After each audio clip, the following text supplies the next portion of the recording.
Most welcome to Historiespanarna, History Reconnaissance. This is Potatoes and Trenches in the Parks, Sweden in World War I. War and famine go hand in hand, and so was also the case for Sweden in World War I. In August 1914, church bells rang all over the country, proclaiming the beginning of World War I. Men between the ages of 31 and 42 were called up to the so-called Landstormen, a reserve force activated in times of national emergency. Sweden was neutral during the war, however it still suffered severe shortages due to the breakdown of foreign trade, and its territorial waters were the scene for many sinkings of ships and naval battles, and despite the neutrality, 800 Swedish sailors were killed during the war. And please, like, share and subscribe, it means a lot to us. In 1914, Finland bordering to Sweden was a part of the Russian Empire. Before 1809 it had been an integrated part of Sweden. After the war of 1808-1809 it was occupied by and incorporated into Russia as the Grand Duchy of Finland, resulting in Sweden losing a third of its territory and a quarter of the population. The border with Finland in the north of Sweden became the only place where Germany, Austria and Russia could exchange invalidated prisoners of war.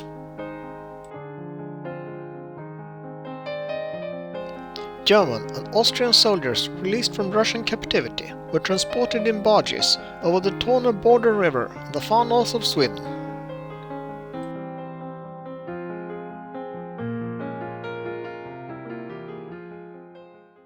In 1915, and the Swedish king, Gustav V, the crown prince with entourage, are inspecting training trenches in Stockholm.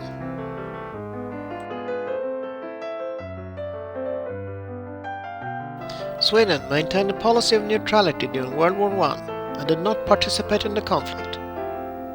Landstormen therefore did not see active combat.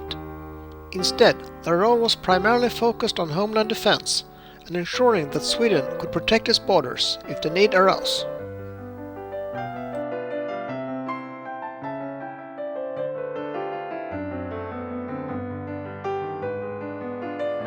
The Landstormen concept reflects the broader trend during World War I, where many countries established reserve or auxiliary forces to supplement their regular armies and address the challenges posed by the scale and duration of the conflict.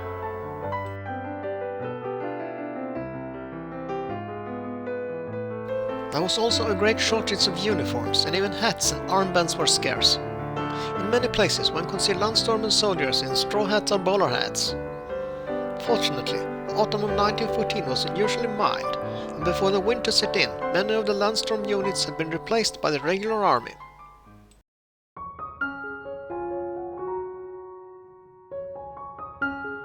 Sweden was 90 to 95% dependent on sea transport for foreign trade, and the war created severe shortages. 2 years into the war, the situation deteriorated with rationings and endless queues for food and basic products.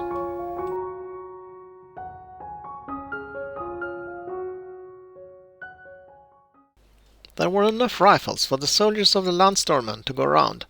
Unfortunately, many of them had only practiced with the model 1867 single-shot Remington, and was then issued with the newer Mauser model 1896. This was sadly of lesser importance, since there was a shortage of ammunition, and it could only be issued to the units guarding the most important places and objects. The Queen of Sweden, Victoria, at Hallsberg railway station in southern Sweden, and a southbound train with Red Cross markings and invalided German and Austrian soldiers. The Queen was born in Baden in Germany and made no secret of her support for Germany during the war. Sometimes she even wore the uniform of an honorary colonel at a Pomeranian regiment.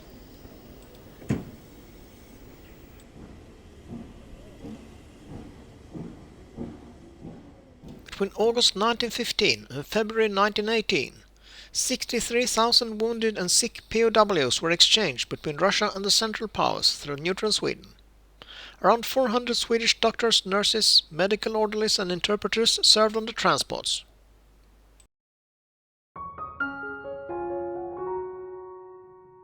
When Germany in 1917 proclaimed unrestricted U-boat warfare, the effect on Sweden went from bad to worse. Hardly any food reached the ports.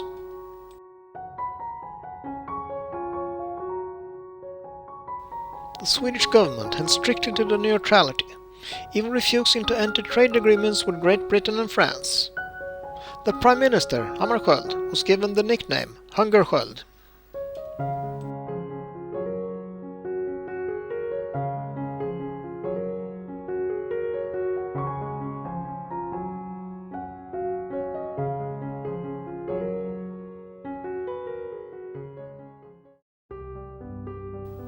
Trelleborg Harbour on the south coast of Sweden. Arrival and departure of Russian, German and Austrian soldiers. The former heading north by rail, the latter going south over the Baltic Sea. One measure taken to improve the supply situation was to start cultivating foods, such as vegetables and root crops, in allotment gardens and public spaces like parks in the cities. Green areas were transformed into cultivation areas to provide for the large populations living in urban areas. In Stockholm, both Karlaplan and Vasaparken were used for this purpose.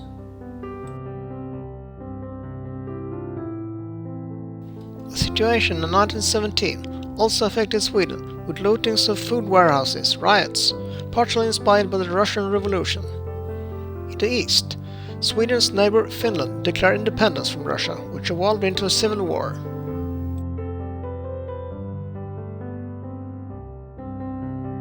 Then came the Spanish flu pandemic, hitting belligerents and neutrals alike, with devastating effects on populations weakened by war and famine. Only in 1918 did the situation start to improve for Sweden, when a trade agreement with Great Britain made it possible to resume a small influx of goods.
That's all folks. Thanks for watching. Please like and subscribe.